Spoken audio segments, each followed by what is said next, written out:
Aujourd'hui, c'est dimanche et une nouvelle fois, le Seigneur nous rassemble. Nous sommes venus ici, hommes et femmes, jeunes et vieux, avec nos tempéraments différents, avec nos richesses, avec nos faiblesses, tous différents les uns des autres.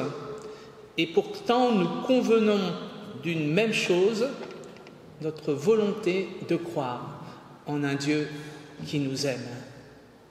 L'attente et l'espérance de chacun de nous est en lui, car son Fils, Jésus-Christ, est notre plus fondamentale espérance dans ce monde.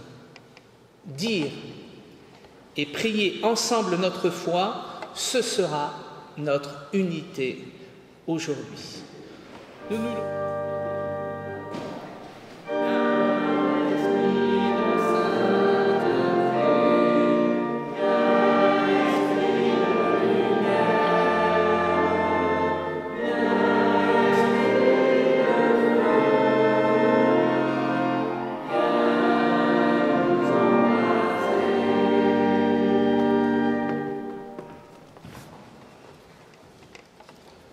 Nous allons prier. Je veux dire merci au Seigneur. De tout mon cœur, je veux remercier le Dieu saint. Oui, je veux remercier le Seigneur, sans oublier un seul de ses bienfaits. Sa bonté pour ses fidèles monte aussi haut que le ciel au-dessus de la terre. Il met entre nous et nos mauvaises actions autant de distance qu'entre l'Est et l'Ouest.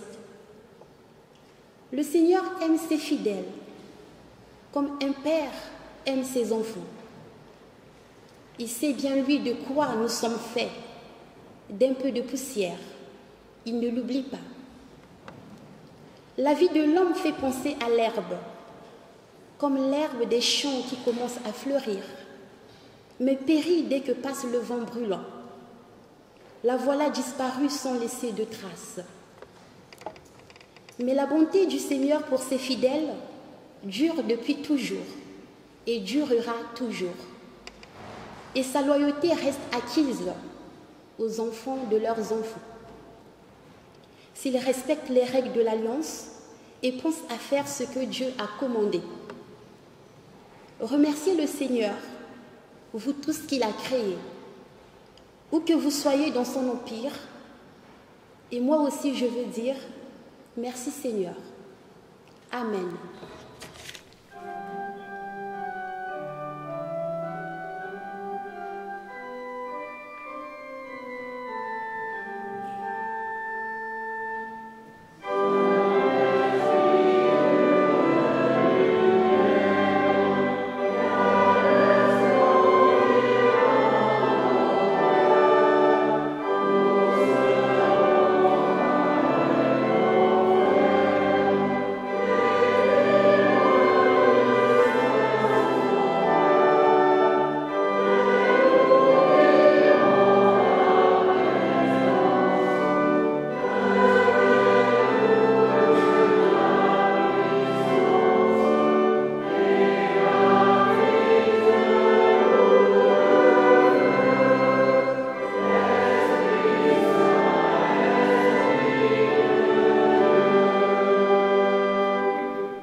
Nous prions.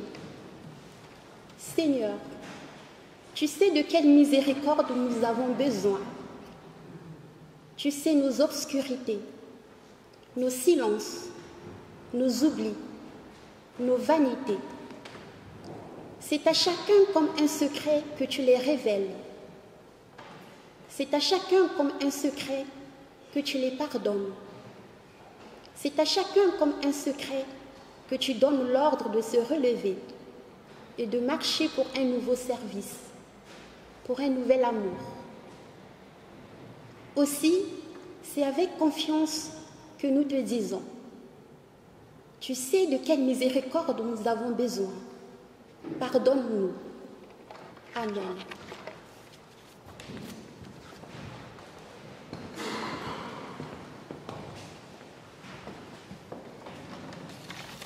Dieu entend nos prières sincères et par la bouche du prophète Jérémie, voici ce qu'il nous dit. Mais voici l'alliance que je conclurai avec la maison d'Israël. Après ces jours-là, je mettrai ma loi au-dedans d'eux, je l'écrirai sur leur cœur, je serai leur Dieu et ils seront mon peuple.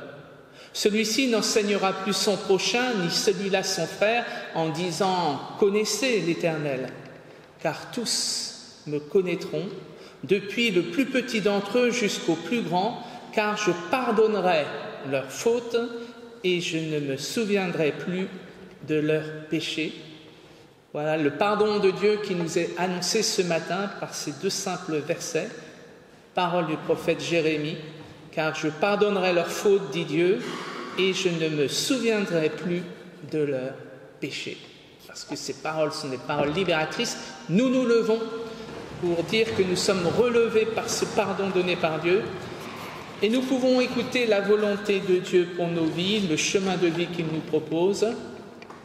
Parole de l'évangéliste Matthieu, « C'est vous qui êtes le sel de la terre, dit Jésus. Mais si le sel perd son goût, comment pourrait-on le rendre à nouveau salé? Il ne sert plus à rien, on ne peut que le jeter dehors et les gens marchent dessus. C'est vous qui êtes la lumière du monde. Une ville construite sur une colline ne peut pas être cachée. On n'allume pas une lampe pour la mettre sous un seau. Au contraire, on la place sur son support, d'où elle éclaire tous ceux qui sont dans la maison. C'est ainsi que votre lumière doit briller devant les hommes afin qu'ils voient le bien que vous faites et qu'ils louent votre Père qui est dans les cieux. Amen. Et nous restons debout pour chanter le nouveau spontané « Viens, Esprit de la promesse ».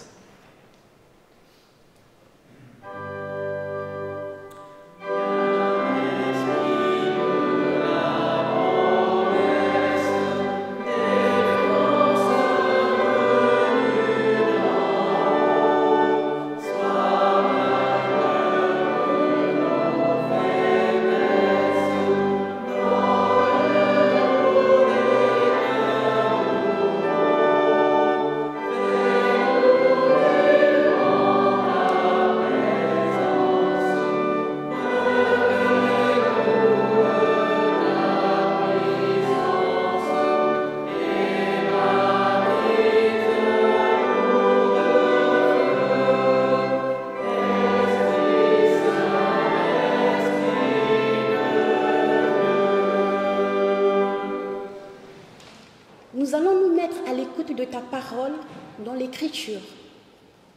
Nous te prions pour que ce matin, elle vienne arroser et féconder notre terre. Elle fasse germer en nous la foi, l'espérance et l'amour. Elle soit sémence pour notre vie et nourriture sur notre route. Amen.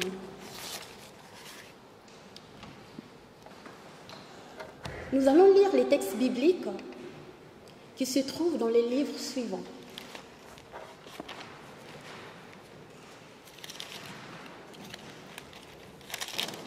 Donc, le premier passage se trouve dans Ésaïe, le chapitre 66, les versets 10 à 14.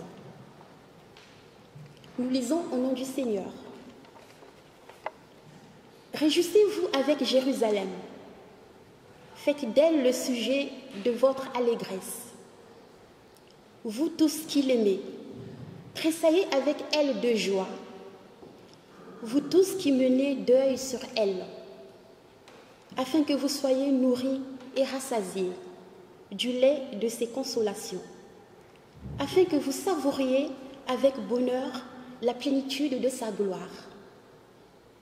Car ainsi parle l'Éternel. Voici, je dirigerai vers elle la paix comme un fleuve, et la gloire des nations comme un torrent débordé. Et vous serez allaités, vous serez portés sur les bras et caressés sur les genoux, comme un homme que sa mère console.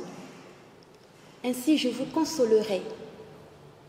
Vous serez consolés dans Jérusalem. Vous le verrez et votre cœur sera dans la joie. Et vos os reprendront de la vigueur comme l'herbe. L'Éternel manifestera sa puissance envers ses serviteurs, mais il fera sentir sa colère à ses ennemis. Le deuxième texte biblique se trouve dans Galates.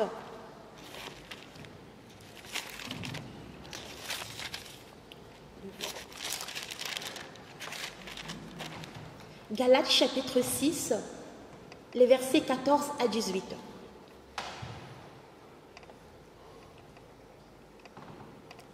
Pour ce qui me concerne, loin de moi la pensée de me glorifier d'autre chose que de la croix de notre Seigneur Jésus, par qui le monde est crucifié pour moi, comme je le suis pour le monde. Car ce n'est rien d'être circoncis et incirconcis. Ce qui est quelque chose, c'est d'être une nouvelle création. Paix et miséricorde sur tous ceux qui suivront cette règle et sur l'Israël de Dieu. Que personne désormais ne me fasse de la peine, car je porte sur mon corps les marques de Jésus. Frères, que la grâce de notre Seigneur Jésus-Christ soit avec votre esprit. Amen. Et le dernier texte se trouve dans Luc, le chapitre 10, les 20 premiers versets. Après cela, le Seigneur désigna encore 70 autres disciples, et il les envoya 2 à 2 devant lui dans toutes les villes et dans tous les lieux où lui-même devait aller. Il leur dit: la moisson est grande, mais il y a peu d'ouvriers. Priez donc le maître de la moisson d'envoyer des ouvriers dans sa moisson. Partez, voici je vous envoie comme des agneaux au milieu des loups. Ne portez ni bourse, ni sac, ni souliers, et ne saluez personne en chemin. Dans quelque maison que vous entriez, dites d'abord que la paix soit sur cette maison. Et s'il se trouve là un enfant de paix, votre paix reposera sur lui. Sinon, elle reviendra à vous.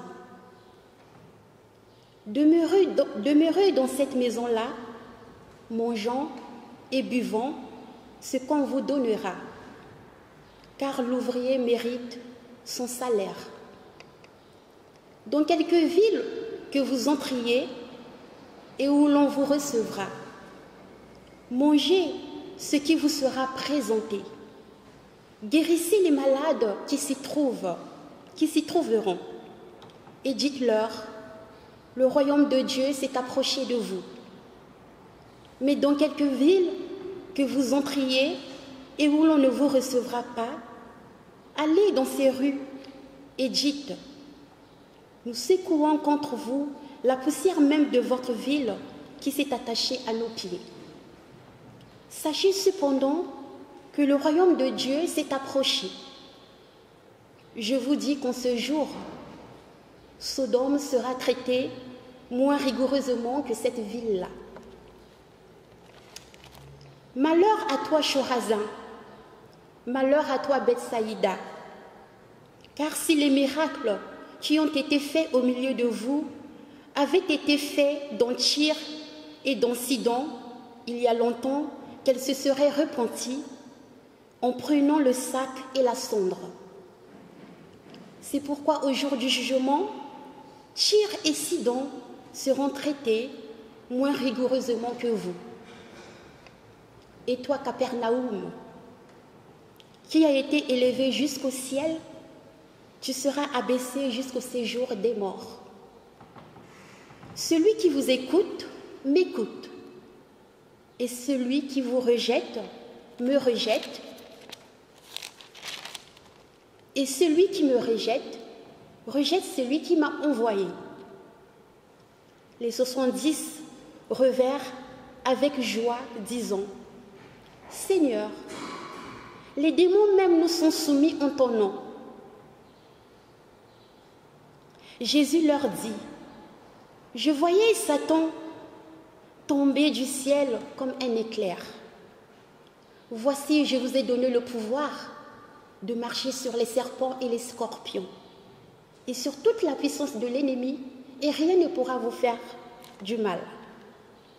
Cependant, ne vous réjouissez pas de ce que les esprits vous sont soumis, mais réjouissez-vous de ce que vos noms sont écrits dans les cieux.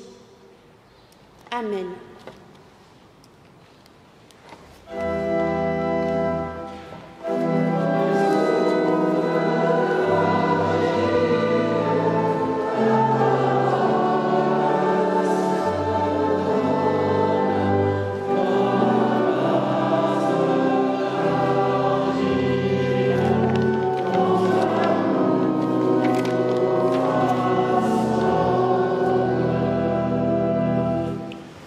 Seigneur, ta parole est la vérité, sanctifie-nous par cette vérité.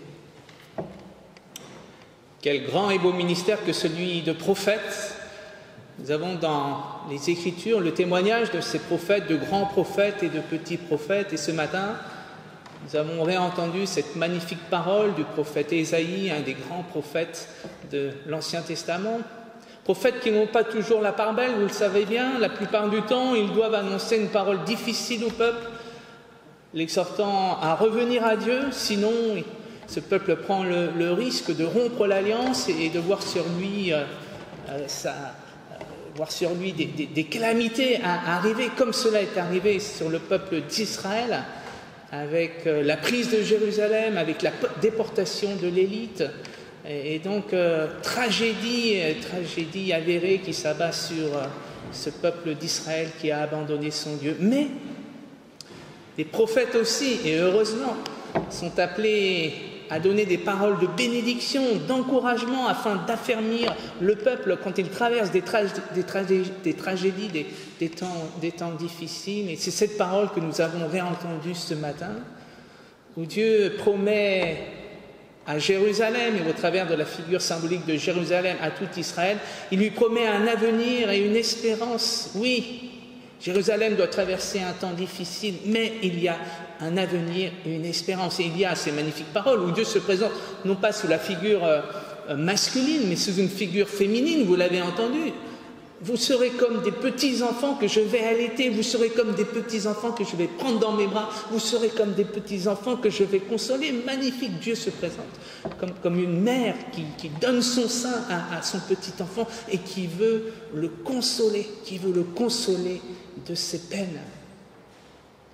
Peut-être que certains d'entre vous traversent des moments difficiles, des moments dans leur vie où ils ont besoin d'être affermis, consolés, rassurés. Il est bon, je le crois, d'entendre cette parole que Dieu n'est pas simplement un Dieu créateur, tout-puissant, mais qu'il est aussi ce Dieu proche qui veut nous consoler dans nos moments de peine et nous dire, ne t'inquiète pas, il y a pour toi un avenir et une espérance.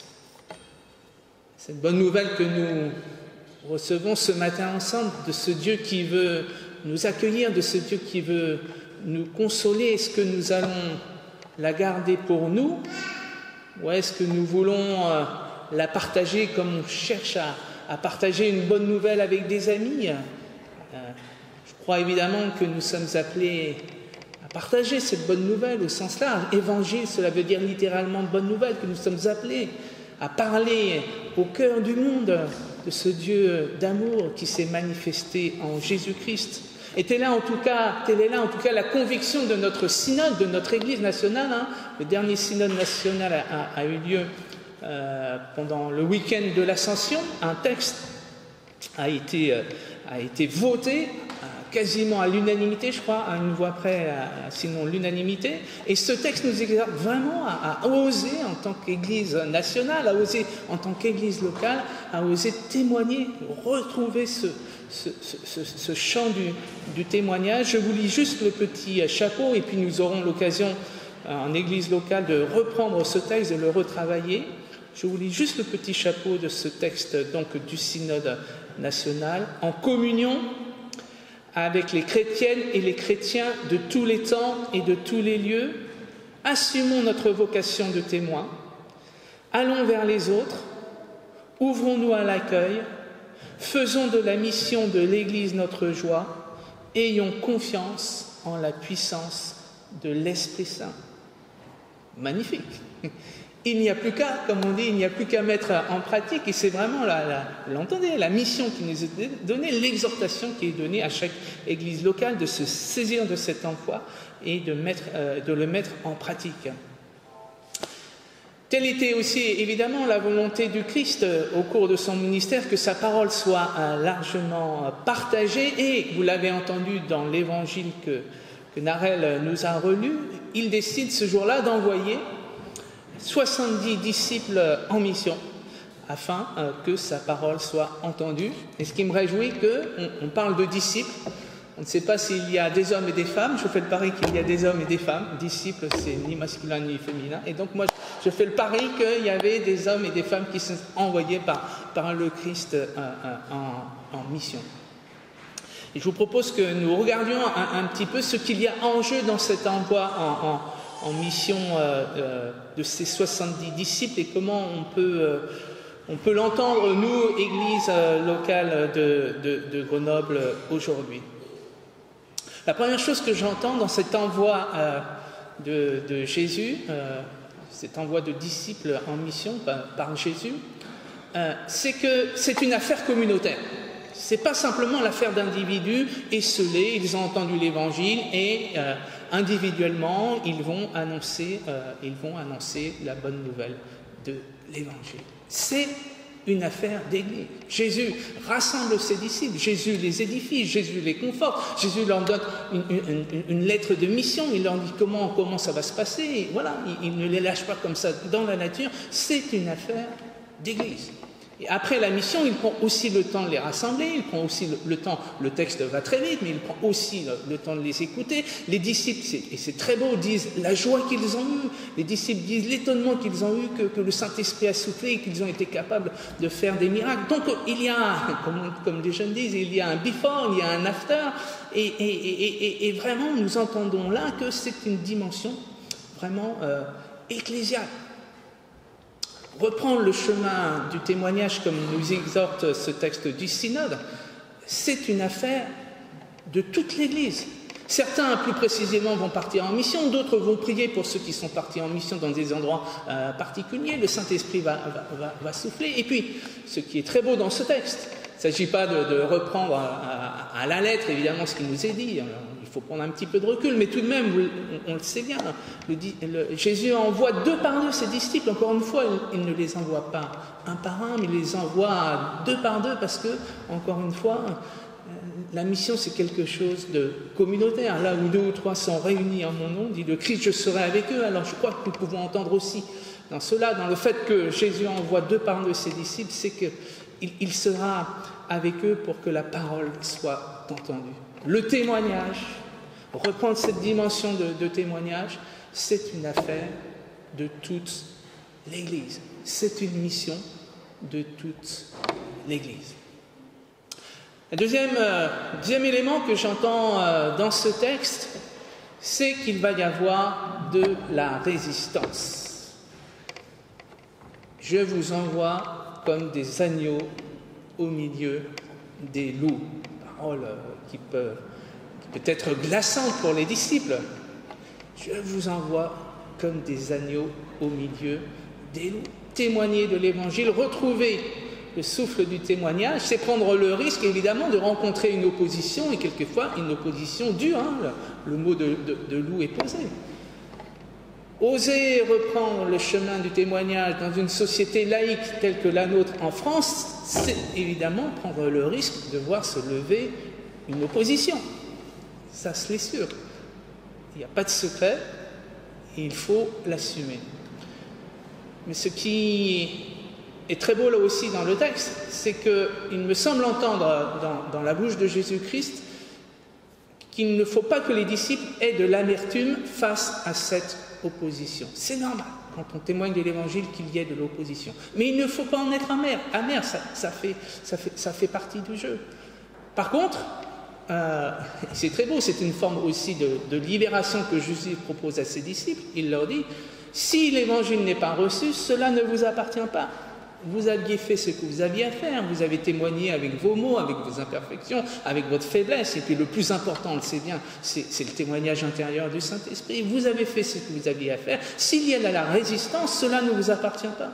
Cela appartient à ceux qui ont entendu l'Évangile et qui ne l'ont pas accueilli, et d'une certaine manière, cela appartient à moi, Dieu lui-même, dit le Seigneur, parce que voilà, telle était peut-être ma volonté qu'ils ne reçoivent pas ce jour-là le Saint-Esprit. Et donc, on secoue la poussière de ses sandales.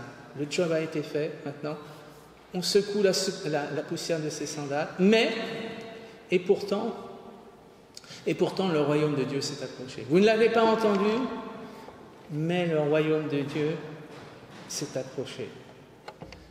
Et ça, c'est bouleversant. C'est que Jésus dit à ses disciples, quand vous prenez le risque de témoigner de l'Évangile, quand vous prenez le risque de voir se lever en face de vous une opposition, eh bien le royaume de Dieu s'est approché. Chaque fois, au nom du Seigneur, nous témoignons de l'Évangile en parole ou en acte.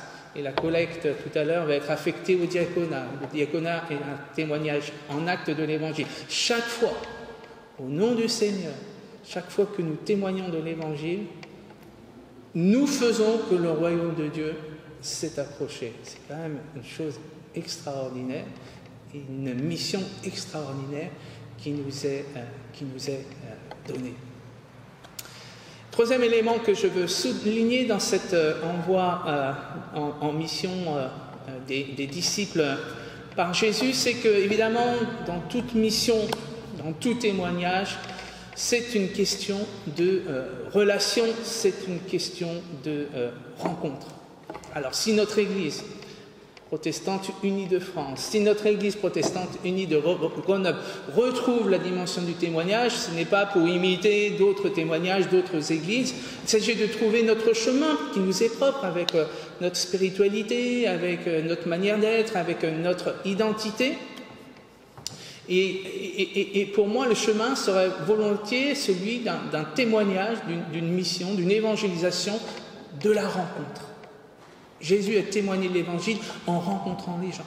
Et souvent, en les rencontrant seul à seul, même si quelquefois c'était au beau milieu d'une foule, il y a une rencontre véritable où, tout le reste s'arrête, et puis, voilà, une rencontre où on s'écoute mutuellement, où on partage mutuellement sa vie, et où l'Évangile peut être dit.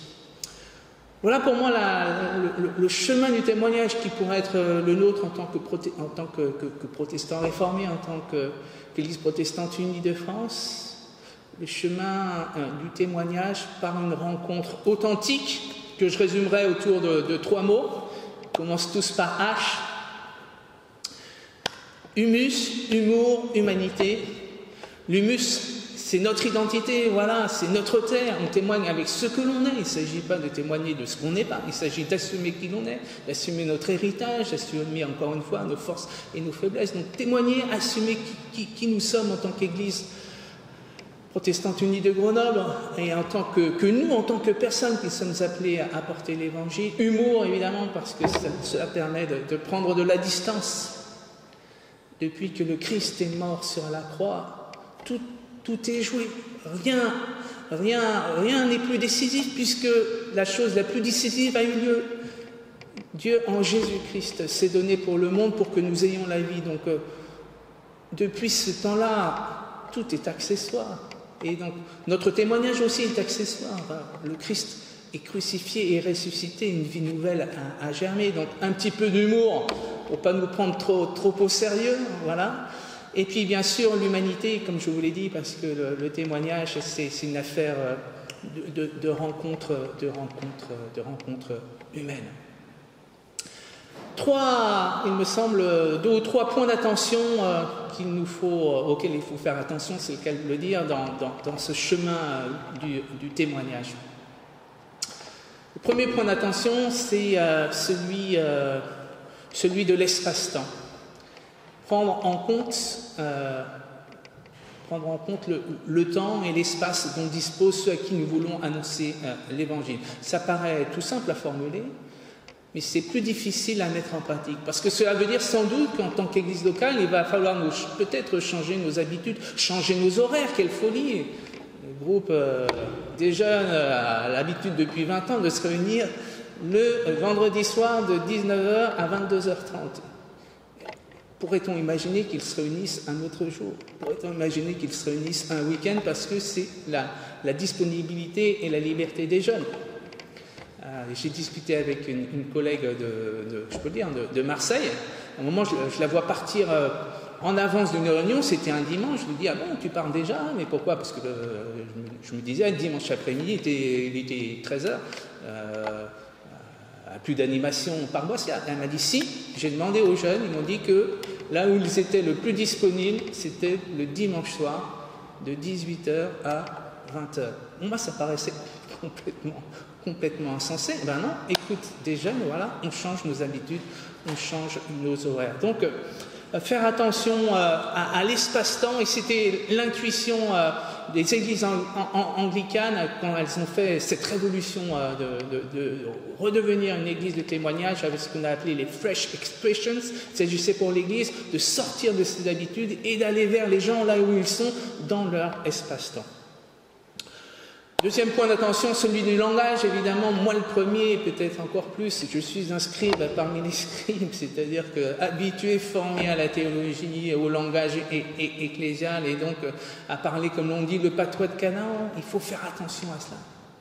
Essayer de se rendre accessible aux nouveaux qui arrivent dans notre Église et qui n'ont pas notre langage, donc la dimension du langage. Comment faire que nous soyons accessibles pour les nouveaux arrivants.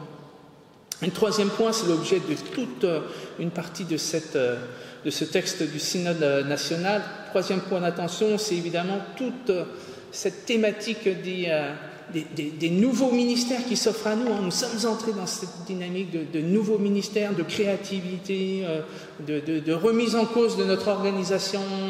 On essaye de le faire à Grenoble, en s'organisant de manière différente. Au niveau national, ça va être aussi un grand défi d'essayer de s'organiser de manière différente pour qu'il y ait plus de souplesse, pour laisser l'esprit souffler et pour donner libre cours, à l'imagination et à la créativité. Nous sommes appelés à retrouver, je pense que vous l'avez entendu, ce chemin du témoignage à la fois personnel et, comme je l'ai souligné aussi, du témoignage ecclésial.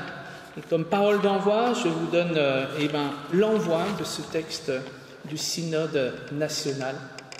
Cherche le Christ et il te trouvera. Il te choisira, t'appellera, t'entraînera, t'inspirera. Tu deviendras témoin auprès de celles et ceux qu'il place sur ta route et celle de son Église. Tu seras témoin du projet d'amour et de justice que Dieu a pour sa création.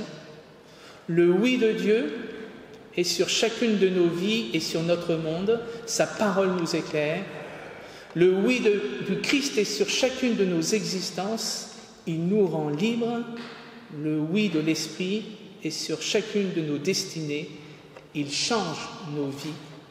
Bonne nouvelle. Amen.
Je vous invite à vous lever pour confesser la foi chrétienne.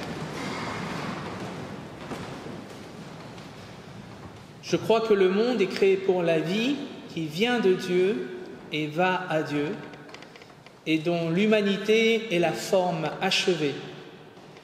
Dans ce va-et-vient, la vie, le monde et l'humanité sont sans cesse renouvelés.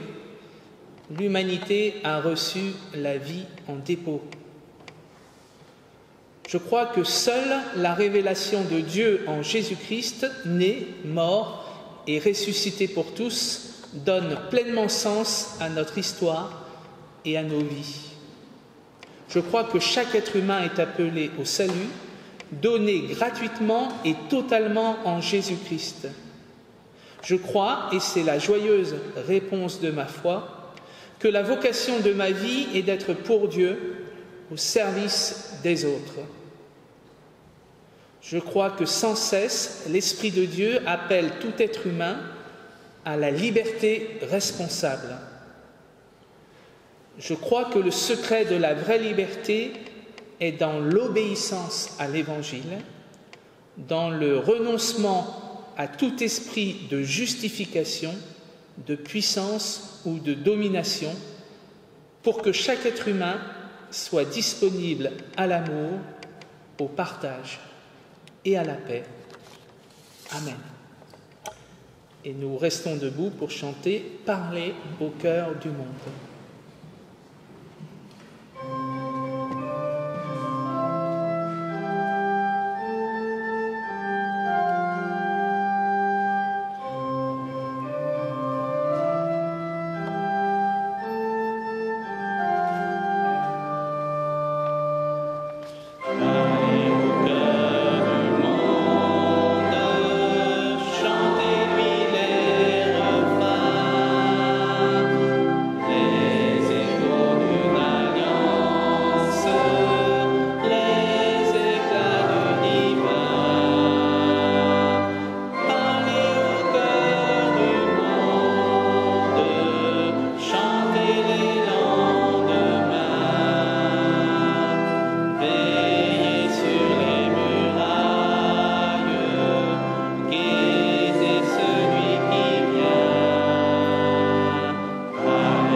Seigneur, merci pour la parole que nous avons entendue, ta parole, au travers de la bouche du prophète Ésaïe et aussi au travers de celle du prophète Jérémie, qui nous disent que tes projets pour nous sont des projets de bonheur et non de malheur et que tu veux nous offrir un avenir et une espérance. Merci de nous redire que tu es ce Dieu qui veut nous consoler de nos peines, ce Dieu qui nous accompagne dans les temps difficiles de nos vies. Seigneur, nous voulons te prier pour ceux qui traversent ces temps difficiles, pour ceux qui n'ont plus de force, pour ceux qui sont à la limite du burn-out, pour ceux qui ont besoin, oui, d'être réconfortés, consolés, affermis, édifiés. Seigneur, que ta paix repose sur chacune et chacun d'entre eux. Seigneur, nous avons entendu aussi cette parole, ce que nous faisons aux plus petits d'entre nous, c'est à toi-même que nous le faisons. Nous voulons te prier pour toutes les actions du diaconat, te prier pour cette action faite dans le cadre de l'échoppe, à la fois de donner du pain, mais aussi de donner des sourires, de permettre des rencontres comme cet atelier cuisine a permis de le faire. Seigneur, où nous entendons dans ton évangile que tu es le Dieu de la rencontre, ce Dieu venu nous rencontrer en Jésus-Christ et qui nous appelle à nous rencontrer en vérité. Donne-nous cette grâce, d'abord de nous rencontrer les uns les autres au sein de notre Église locale, et aussi de pouvoir aller au cœur du monde afin de témoigner de la bonne nouvelle que nous avons reçue. Donne-nous la grâce de le faire avec humilité, avec humour et aussi avec joie. Merci aussi pour cette parole du texte de l'Évangile ce matin et cette parole de l'apôtre Paul qui nous incite à la joie d'être serviteur. Seigneur, pour tous ceux qui entament un temps de vacances, nous te prions que ce temps de vacances soit bénéfique, temps de ressourcement, temps où chacun puisse recharger les batteries, comme l'on dit, et temps aussi peut-être favorable à une plus grande intimité avec toi, à une plus grande intimité avec le texte biblique. Seigneur, donne cette grâce à chacun. Puis Seigneur, nous avons relu au cours de ce culte ce texte voté par l'Église protestante unie de France, ce texte qui nous exhorte à retrouver le chemin du témoignage, de l'évangélisation. Nous te demandons de bénir notre Église afin qu'elle puisse mettre en pratique ce texte et que chaque Église locale puisse avoir la joie d'être une Église en mission.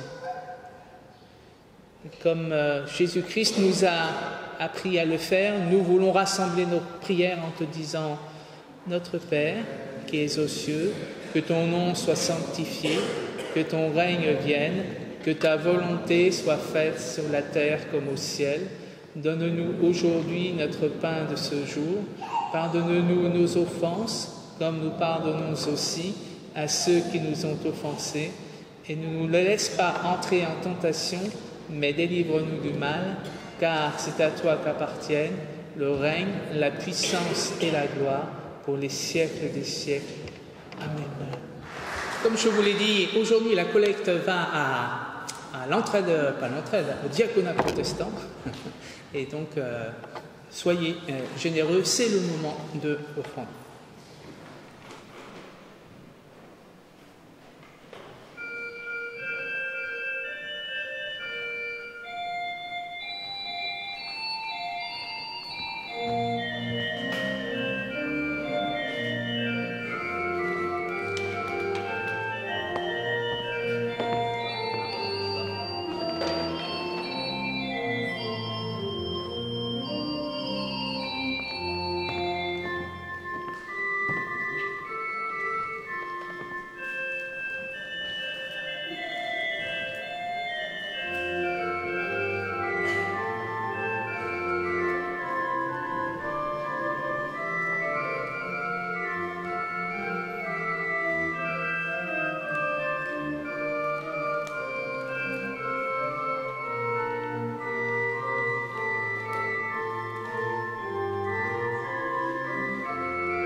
Je vous invite à vous lever pour recevoir les paroles d'envoi et de bénédiction. Frères et sœurs, ne craignez pas d'affirmer paisiblement l'Évangile dont nous vivons, non comme un bouclier contre ceux qui ne partagent pas nos convictions, non comme une arme pour condamner ou pour exclure, mais comme l'annonce d'une délivrance de toutes les formes d'injustice, de souffrance et de mort, déjà acquise pour tous à la croix, et que le Seigneur Dieu qui est, qui était et qui vient vous bénisse et vous garde. Allez confiant dans son amour et dans sa paix. Amen. Nous chantons le dernier spontané.